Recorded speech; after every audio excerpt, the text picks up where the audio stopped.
le lundi 4 avril 2022, en présentant ma feuille de route devant l'Assemblée législative de transition, j'ai noté parmi les 4 priorités de la transition la nécessité de la refondation de l'État et l'amélioration de la gouvernance. Au niveau de la gouvernance économique, j'ai annoncé que nous prendrons les mesures visant à consolider les réformes du foncier urbain et rural. Le choix de cet axe de l'intervention du gouvernement trouve son fondement dans la réalité vécue au quotidien ces dernières années dans notre pays est caractérisée par les nombreuses difficultés liées à l'accès à la terre. L'attention du gouvernement sur cette problématique trouve également sa justification dans l'exploitation des différents rapports de commissions d'enquête sur le secteur foncier qui ont révélé de graves problèmes de gouvernance et la nécessité de trouver des solutions urgentes pour limiter ces dérapages. À titre illustratif, je pourrais citer, premièrement, la pluralité et la non-application des textes qui ont engendré une multiplicité d'acteurs fonciers publics et privés qui interviennent dans la mobilisation du foncier, dans les activités d'aménagement du territoire et dans la gestion domaniale, foncière et cadastrale sans concertation véritable.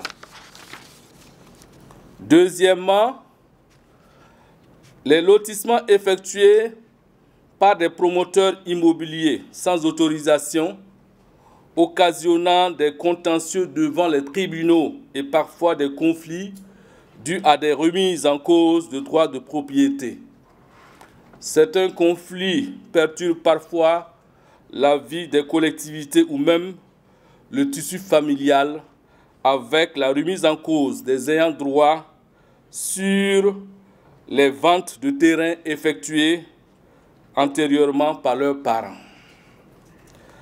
Cette situation est marquée par une insuffisance de coordination et de complémentarité des différentes interventions sur le terrain avec pour conséquence des conflits de compétences récurrents, le phénomène d'accaparement des terres, la faible mobilisation des recettes fiscales par rapport au marché foncier et surtout par la multiplication des conflits, litiges et oppositions de tout genre.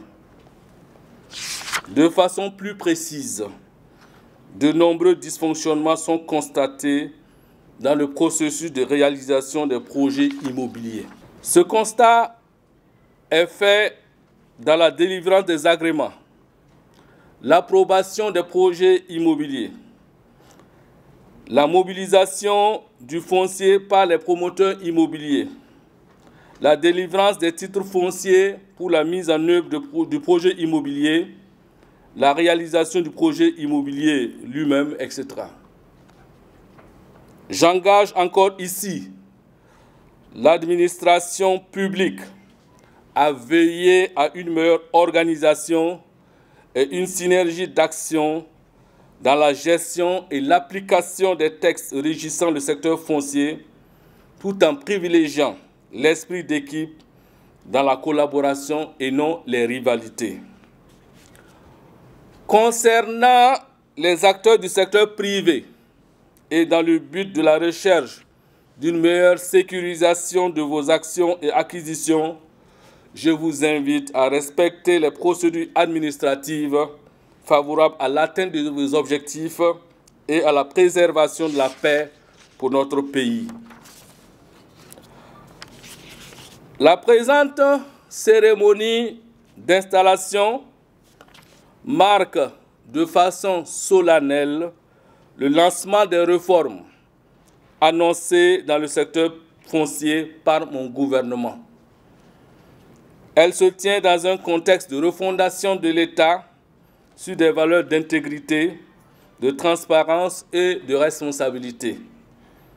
Une telle dynamique conduira sans doute à plus de justice sociale.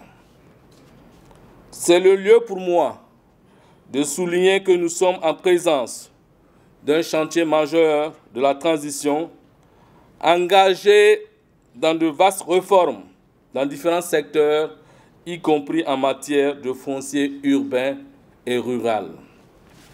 C'est pourquoi, conformément aux orientations du président du Faso, son Excellence M. Paul-Henri Sandaogo Damiba, je saisis cette agréable occasion pour inviter tous les acteurs à observer la rigueur nécessaire pour relever ce défi qui se pose à nous.